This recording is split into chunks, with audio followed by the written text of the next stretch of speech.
पांडे जी को। अब पांडे जी अद्भुत हास्य के कवि हैं।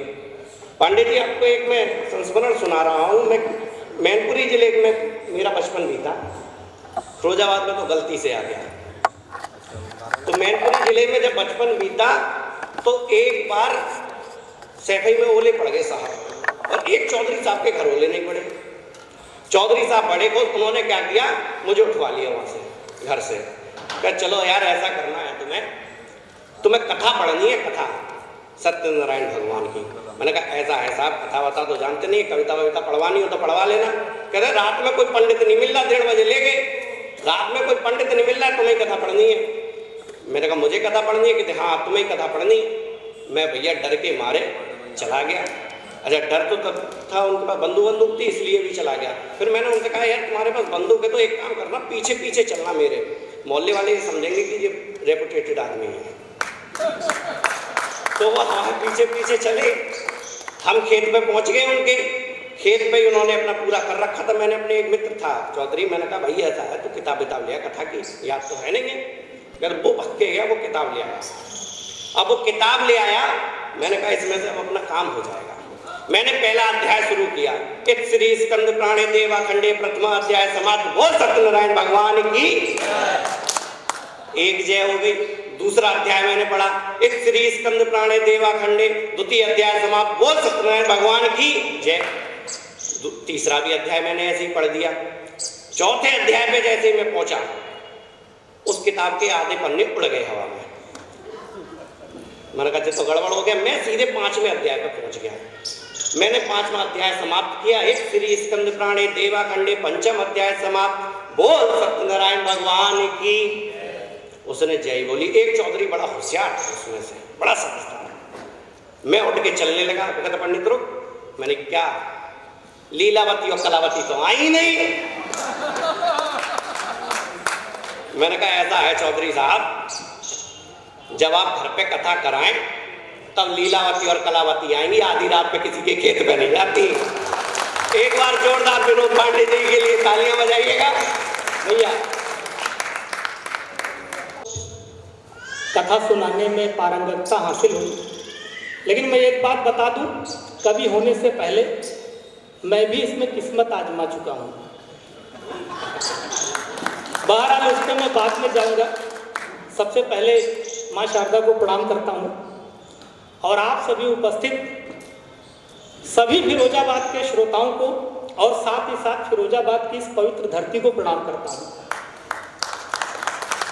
आज जिस विषय और जिस भाव भंगिमा पे यह कार्यक्रम का आयोजन हुआ है, तो आदरणीय मयंक जी, मैं इसको कार्यक्रम नहीं कहूँगा, यह एक साहित्यिक यज्ञ है, यह एक साहित्यिक अनुष्ठान है जिसमें हम सब लोग यहाँ बैठे हुए हैं। मैं पुलवामा के अमर शहीदों को प्रणाम करता हूँ।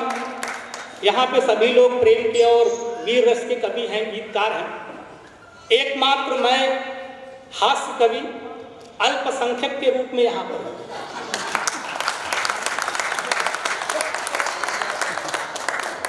आप लोग यूँ समझे कि सत्तारूढ़ जो एनडीए बीजेपी की सरकार बनी है, उसमें मेरा रोल वही है जो रामदास अठावले का है।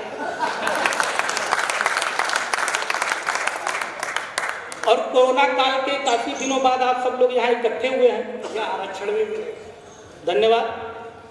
और मैं भी बहुत दिनों बाद आप सब लोगों को कविता सुना रहा हूँ। तो मैं यही उम्मीद करता हूँ कि जितनी बची कुची तालियां हैं, बहुत दिनों से आप लोगों ने बजाई नहीं है, खुल करके बजाइएगा और खुल करके आनंद आएगा। इस बात की गारंटी मैं देता हूँ। दिल्ली से आया हूँ, आप सबको पता है, दिल्ली सबको दुखी कर रखी है और खुद दूसरों को हंसा रही है।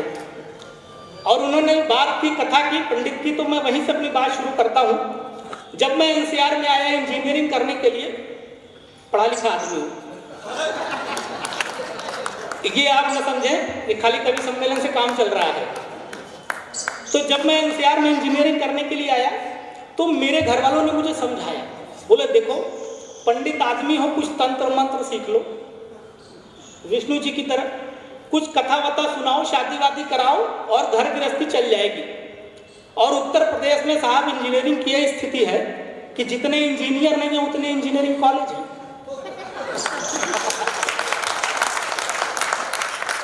मैंने उनकी बात मान ली, लेकिन जो मेरे आत्मविश्वास में, मेरे कॉन्फिडेंस की वजह से जो घटना हुई, वो अगले ही दिन मुझे इंजीनियरिंग करने आना पड़ा, क्योंकि मैं इनकी तरह इतना चालाक नहीं था और बहुत कॉन्फिडेंस वाला था, और कॉन्फिडेंस में गड़बड़ी हो जाती है। तो मैं 4 लाइन वहीं से शुरू करता हूँ। विशुद्ध हास्य का छंद है, सुनिए, और आपको यहाँ से मेरे काव्य धर्मिता का परिचय पता चलेगा।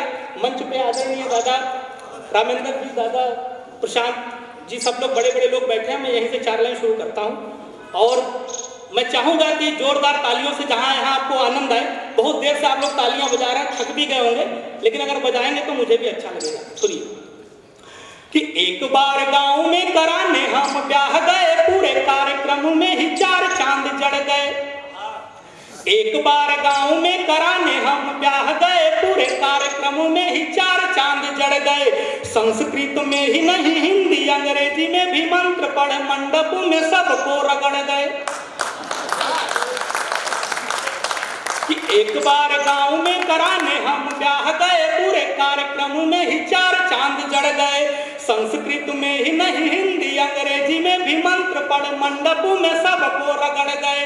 मारा मारी, धक्का मुक्की, लाठी डंडे जूते चले, दूल्हा और दुल्हन को 10-20 पड़ गए। कि मारा मारी, धक्का मुक्की, लाठी डंडे जूते चले, दूल्हा और दुल्हन को 10-20 पड़ गए, क्योंकि फेरे वाला मंत्र पढ़ना था और हम गलती से पिंडदान वाला मंत्र पढ़ गए।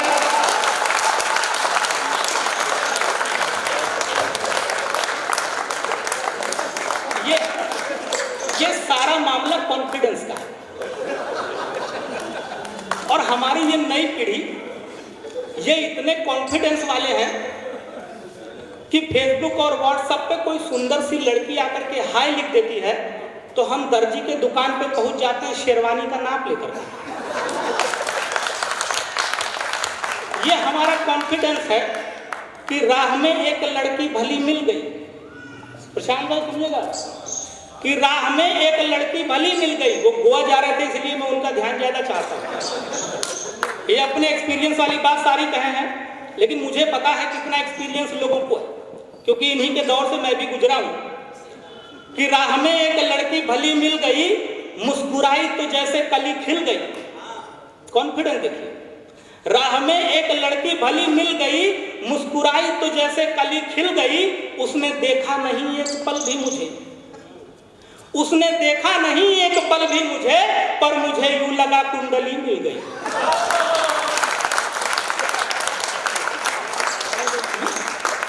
ये युवाओं का कॉन्फिडेंस है। आज आप सब लोग बैठे हुए हैं, एक बड़ा ही पवित्र त्योहार बहुत दिनों से मनाया जा रहा है, वैलेंटाइन डे। उत्तर प्रदेश में सत्ता परिवर्तन हुआ, योगी आदित्यनाथ जी जब मुख्यमंत्री बनकर आए थे तो एक योजना लेकर के आए, एंटी रोमियो योजना। मुझे नहीं पता कि आप लोगों में किसका फायदा हुआ, किसका नुकसान, लेकिन एक मेरे दोस्त का बहुत बड़ा नुकसान हो गया। तो मैं 4 लाइन वहां से सुनाता हूं। कि रामलाल ससुराल से चले जो घर को, तो सोचते ही रहे प्रभु बंधन अटूट दिया। ससुराल के नाम से बड़ी हंसी आ रही है आपको। बहरहाल ससुराल ऐसी चीज ही है कि जब जाते हैं तो बड़ा आनंद आता है, और शुरू में तो बहुत आनंद आता है, क्योंकि ससुराल में सब बड़ा ख्याल रखते हैं। चाहे सास हो, आपका एक्सपीरियंस बता रहा है, लेकिन 1-2 साल ऊपर नीचे हो सकता है।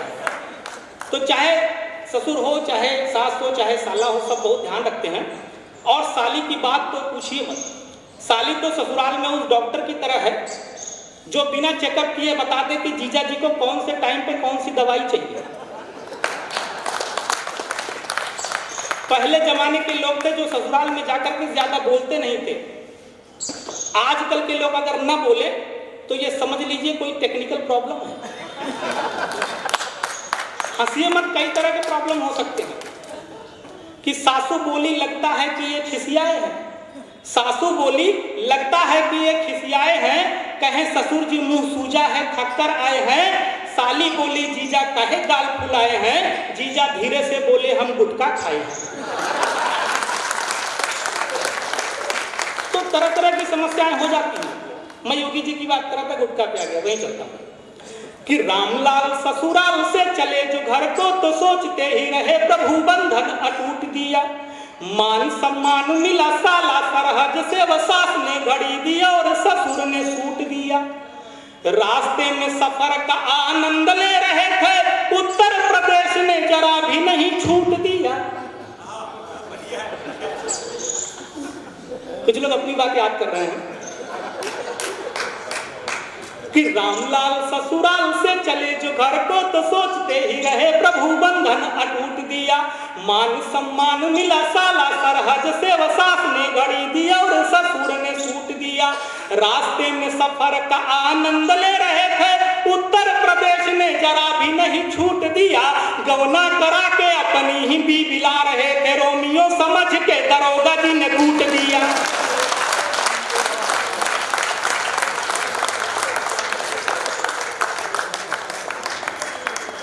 कंफ्यूजन में ऐसी घटनाएं हो जाती हैं। कंफ्यूजन में मैं अभी कुछ दिनों पहले बैंक में गया खाता खुलवाने के लिए, तो बैंक मैनेजर मुझको घूर घूर कर देख रहा था।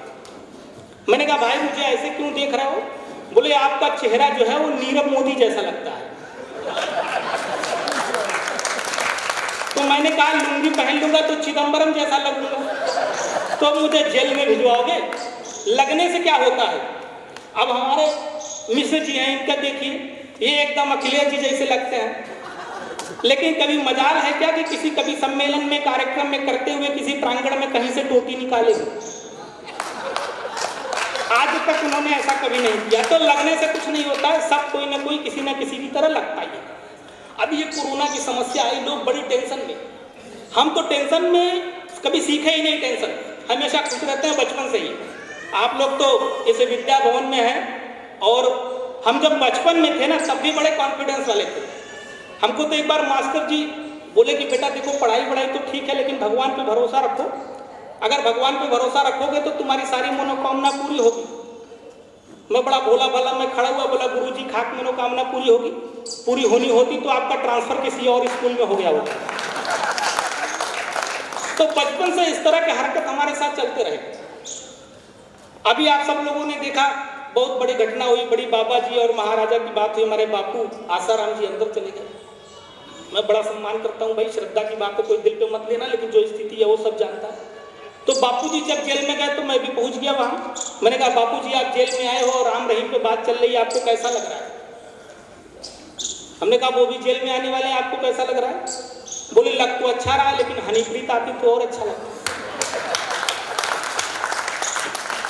मैंने कहा बहरहाल देखिए मजा आ रहा है तो सब लोग ताली बजाइए। आप लोग ऐसे मत बैठिए, सत्यनारायण भगवान का कथा वो सुना रहे थे, हम नहीं सुना रहे हैं। तो हमने कहा कि लग क्यों आपको इतना अच्छा रहा? तो उन्होंने जो बताया वो 4 लाइन आपको सुनाता हूँ, सुनिए। कि आसाराम जी की बातें खिल गई सुनकर डेरा वाले गुरमीत जेल अब आएंगे, क्योंकि हीरो आदमी है पिक्चर बना चुका है, जेल में ही दोनों मिल फिल्म बनाएंगे। कि आसाराम जी की बातें खिल गई सुनकर डेरा वाले गुरमीत जेल अब आएंगे, क्योंकि हीरो आदमी है पिक्चर बना चुका है, जेल में ही दोनों मिल फिल्म बनाएंगे। और इसे डायरेक्ट राम रहीम करेंगे और रामपाल इसमें विलेन बन जाएंगे। कि इसे डायरेक्ट राम रहीम करेंगे और रामपाल इसमें विलेन बन जाएंगे। और ऑफर हीरोइन की राधे माँ जो मान ली तो आसाराम हीरो बन ठुमका लगाएंगे। तमाम तरह की बातें होती हैं। लोग कहते हैं कि हाँ सर के लोग हैं, आप लोग वीर रस नहीं लिखते।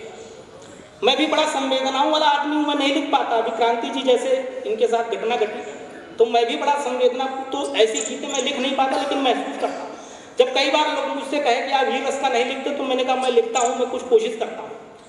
तो एक बार मैंने महसूस किया कि ये सब आप लोग देख रहे होंगे, स्वच्छता मिशन अभियान चल रहा है, उसमें सबका बहुत बड़ा योगदान है। आप सब लोगों का भी होगा, मोदी जी का भी है, मंच का भी है, और मेरा भी बहुत बड़ा योगदान है।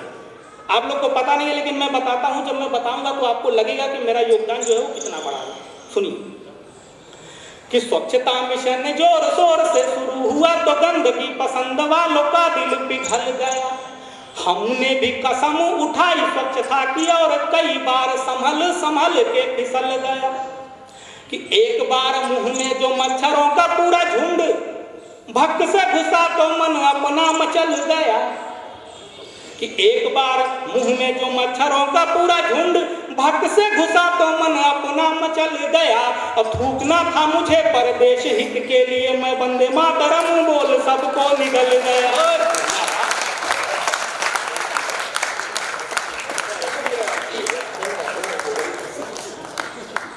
देशभक्ति है हमारी, और हम ही नहीं, हमारी पत्नी भी बहुत कॉन्फिडेंस वाली है।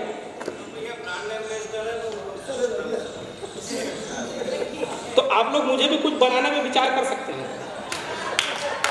क्योंकि मेरा योगदान भी इतना आसान नहीं, हल्का वाला नहीं है। तो मैं बता रहा था, जैसे मैं कॉन्फिडेंस वाला, मेरी पत्नी भी बहुत कॉन्फिडेंस वाली है। अब मैं अभी 2-3 महीने पहले बाल बनवाया। आप सोच रहे होंगे इसको बनवाने की क्या जरूरत है, लेकिन कभी कभी इसलिए हाल चलवा लेता हूं ताकि इस बार फसल कुछ अच्छी आ जाए।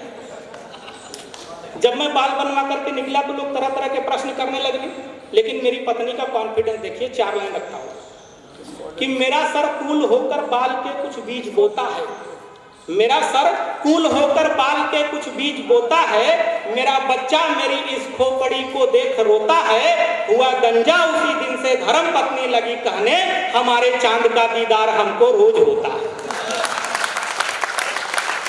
ये कॉन्फिडेंस। और आज हम जिस उद्देश्य के लिए यहाँ एकत्रित हुए हैं, पुलवामा के शहीदों की स्मृति में, निश्चित रूप से वही सही उद्देश्य है। और पुलवामा से पहले भी हमें शहीदों के लिए निरंतर इस तरह से एकत्रित होना चाहिए। मैं तो आयोजन, जो भी आयोजक बंधु हैं, संयोजक बंधु हैं, आदरणीय जैन साहब, मयंक जी, विष्णु जी, प्रशांत जी, सबको प्रणाम करता हूँ, क्योंकि ये वैलेंटाइन डे तो अब 14 तारीख का कोई मोहताज नहीं है, रोज ही होता रहता है, और बड़ी सारी टेक्निकल व्यवस्थाएं हैं वैलेंटाइन डे में। मैं एक छंद और सुनाना चाहता हूँ, आप समझ जाएंगे कि वैलेंटाइन डे कैसे मनाया जाता है और क्या क्या स्थितियां हैं। कि प्रेमी एसोसिएशन के महासचिव थे वो, सारे प्रेमियों की किस्मत चमका गए। मयंक जी बैठिए, आप कोई समस्या है तो बताइए, मैं बोल दूंगा, ज्यादा दूर तक जाएगी। कि प्रेमी एसोसिएशन के महासचिव थे वो, कई प्रेमियों की किस्मत चमका गए, पर इस बार ऐसा झटका लगा उन्हें कि वैलेंटाइन वारे साले प्लान गड़बड़ा गए।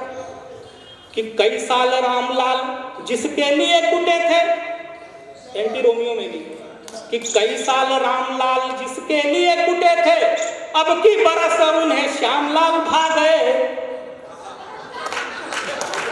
कि कई साल रामलाल जिसके लिए कुटे थे, अब की बरस उन्हें श्यामलाल भा गए।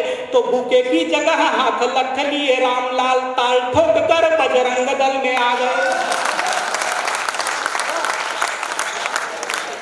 ये परिवर्तन है। बहरहाल एक हास्य का गीत सुनाना चाहता हूं मैं, 2 मिनट का गीत है, आप सब लोग सुनिए और आनंद लीजिए इस कविता का। मेरा प्रयास है कि आदरणीय दादा रामेंद्र जी बैठे हुए हैं, राजकुमार जी बैठे हुए हैं, कि छांदस हास्य लिखा जाए और उस पर क्यों ना फोकस किया जाए। तो आज मैं उसी के अंतर्गत एक कविता सुनाता हूं आपको, और यहाँ पे जो बैठे हुए बुजुर्ग लोग हैं उनको भी आनंद आएगा। और विद्यालय प्रांगण है, बाकी सब जैसा है वो आपके सामने है। उससे पहले एक मुक्तक पढ़ना चाहूंगा कि अगर हम बेचते सपने, अगर हम बेचते सपने तो लायक बन गए होते, अगर हम बेचते सपने तो लायक बन गए होते, अदाकारी दिखाते गर तो नायक बन गए होते।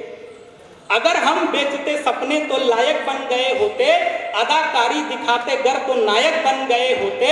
यहाँ वादा खिलाफी पर कहा है बेवफा तुमने, यहाँ वादा खिलाफी पर कहा है बेवफा तुमने, सियासत में अगर होते विधायक बन गए होते।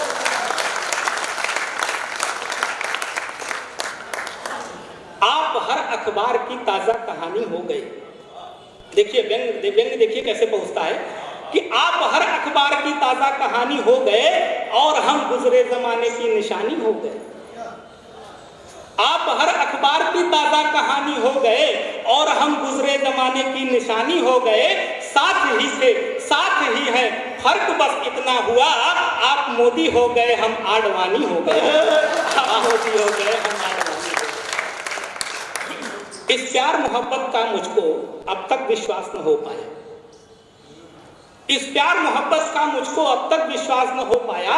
तुम जब तक मेरे पास रही मैं तब तक पास न हो पाया। आहा तो ताली बजाइए, बात पहुंचनी चाहिए ना मेरे तक। बहुत मेहनत किया हूं कविता लिखेंगे कि इस प्यार मोहब्बत का मुझको अब तक विश्वास न हो पाया, तुम जब तक मेरे पास रही मैं तब तक पास न हो पाया। कॉलेज का पहला ही दिन था, कॉलेज का पहला ही दिन था, तुमसे नजरें टकराई थी। कॉलेज का पहला ही दिन था, तुमसे नजरें टकराई थी। मैं तुम्हें देख मुस्काया था, तुम मुझे देख मुस्काई थी। फिर हुई दोस्ती ऐसी कि हम दोनों साथ टहलते थे, रातों को नींद ना आती थी, फर्जी के सपने पलते थे। कक्षा में तुम पढ़ती थी और मैं तुम्हें देखता रह जाता, प्रश्नों का बिना पढ़े उत्तर सब इम्तहान में लिख आता। आया रिजल्ट जब अपना तो कॉलेज में मैं था मैं छाया, तुमको 90% मिला और मैं टोटल 90 लाया।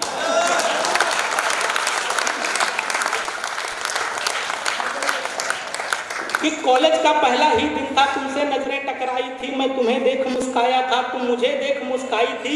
फिर हुई दोस्ती ऐसी कि हम दोनों साथ टहलते थे, रातों को नींद ना आती थी, फर्जी के सपने पलते थे।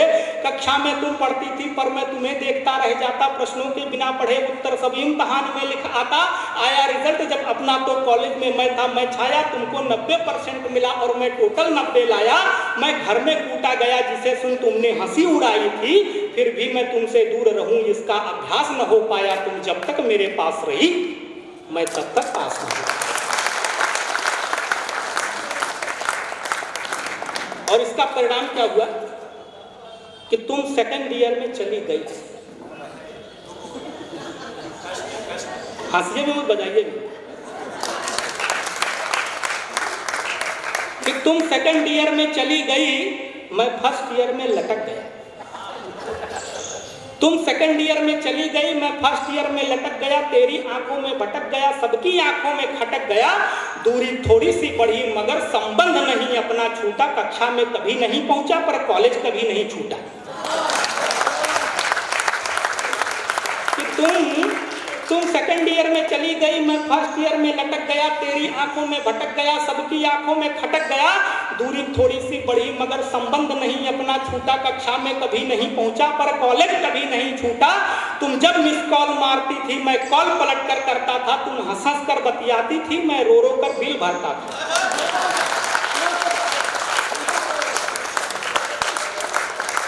कि तुम जब मिस कॉल मारती थी मैं कॉल पलट कर करता था, तुम हंस हंस कर बतियाती थी मैं रो रो कर बिल भरता था। सब कुछ न्यौछावर था तुम पर, जो कुछ घर से मैं पाता था, गोलगप्पे तुमको रोज खिला, घर पैदल पैदल जाता था। जितने दे दिए गिफ्ट मैंने जीवन भर नहीं पा सकोगी। मैं बहुत फटीचर था लेकिन तुमको आभास न हो पाया, तुम जब तक मेरे पास रही मैं तब तक पास न हो पाया। धन्यवाद सर, धन्यवाद। तुम थर्ड ईयर में चली गई, तुम थर्ड ईयर में चली गई, मैं फर्स्ट ईयर में डटा रहा। कि तुम थर्ड ईयर में चली गई, मैं फर्स्ट ईयर में डटा रहा। तुमसे कुछ लगन लगी ऐसी सारी दुनिया से कटा रहा। हम दोनों देख रहे थे जब दिन में ही सपने नए नए, उड़ते उड़ते तेरे किस्से, उड़ते उड़ते अपने किस्से तेरे भाई तक पहुंच गए। मजा आ रहा है मेरे दर्द पे तो बजा दीजिए। कि तुम थर्ड ईयर में चली गई, मैं फर्स्ट ईयर में डटा रहा। तुमसे कुछ लगन लगी ऐसी सारी दुनिया से कटा रहा। हम दोनों देख रहे थे जब दिन में ही सपने नए नए, उड़ते उड़ते अपने किस्से तेरे भाई तक पहुंच गए। वो मुष्टंडा लेकर डंडा रास्ते में एक दिन पकड़ लिया। कि वो मुष्टंडा लेकर डंडा रास्ते में एक दिन पकड़ लिया। मैं बचकर भाग नहीं पाया, गैंडे ने ऐसा जकड़ लिया। फिर ले डंडा इतना धोया तेरे भाई ने, हिलना डुलना भी मुश्किल कर डाला था मेरा कसाई ने। फिर भी मैंने हिम्मत रख करके प्रेम पत्र भेजा तुमको, तुमने जवाब जो नहीं दिया तो फिर कुछ खास न हो पाया। तुम जब तक मेरे पास रही मैं तब तक पास न हो पाया।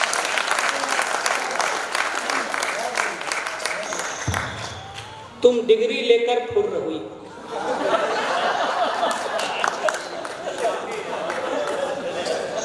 तुम डिग्री लेकर फुर्र हुई, मैं फर्स्ट ईयर से हिला नहीं।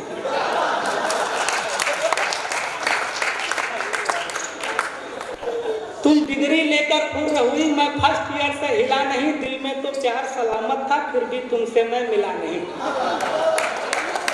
कि तुम डिग्री लेकर फुर्र हुई, मैं फर्स्ट ईयर से हिला नहीं, दिल में तो प्यार सलामत था, फिर भी तुमसे मैं मिला नहीं।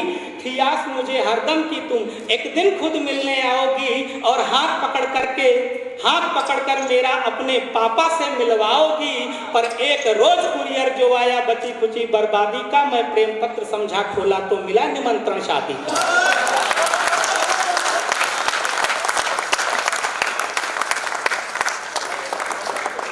कि तुम डिग्री लेकर फुर्र हुई, मैं फर्स्ट ईयर से हिला नहीं, दिल में तो प्यार सलामत था, फिर भी तुमसे मैं मिला नहीं। थी आस मुझे हरदम की तुम एक दिन खुद मिलने आओगी, और हाथ पकड़ के मेरा अपने पापा से मिलवाओगी। पर एक रोज कुरियर जो आया बची कुची बर्बादी का, मैं प्रेम पत्र समझा खोला तो मिला निमंत्रण शादी का। मैं भी पहुंचा फिर शादी में, नाचा गाया जमकर खाया, तुम धन्यवाद बोली जब मैंने तुम्हें लिफाफा पकड़ाया। कि मैं भी पहुंचा फिर शादी में, नाचा गाया जमकर खाया, तुम धन्यवाद बोली जब मैंने तुम्हें लिफाफा पकड़ाया। उस दिन से तुमको भूल गया तो फर्स्ट ईयर में टॉप किया, जितना होना था नाश हुआ पर सत्यानाश न हो पाया। तुम जब तक मेरे पास रही मैं तब तक साथ रहा। बहुत बहुत धन्यवाद, आनंद आ गया। जैसा मुझे बताया गया था आदरणीय कुशाल जी ने कि फिरोजाबाद के लोग बिल्कुल मन से सुनते हैं, वैसा ही प्यार आप लोगों ने दिया। और ये सब हास्य की बातें रही। कुछ समसामयिक और विसंगतियों पे बात करना चाहता हूँ।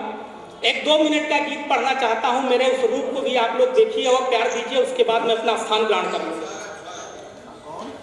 कि दर्शन उतना ही छोटा है, भूमिका पे नहीं जाऊंगा, आप लोग खुद ही समझ जाएंगे आज की स्थिति। कि दर्शन उतना ही छोटा है जितना ऊंचा नाम है, दर्शन उतना ही छोटा है जितना ऊंचा नाम है। देता है सिर दर्द वही जो बनता झंडू बाम है, देता है सिर दर्द वही जो बनता झंडू बाम है।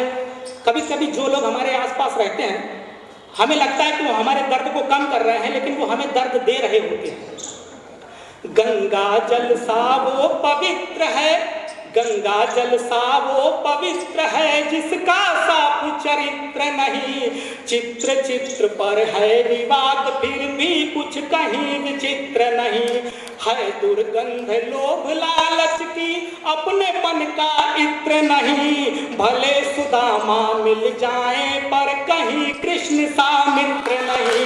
भले सुदामा मिल जाए पर कहीं कृष्ण सा मित्र नहीं। लुच्चों की है पौ 12, लुच्चों की है पौ 12, सज्जन की नींद हराम है।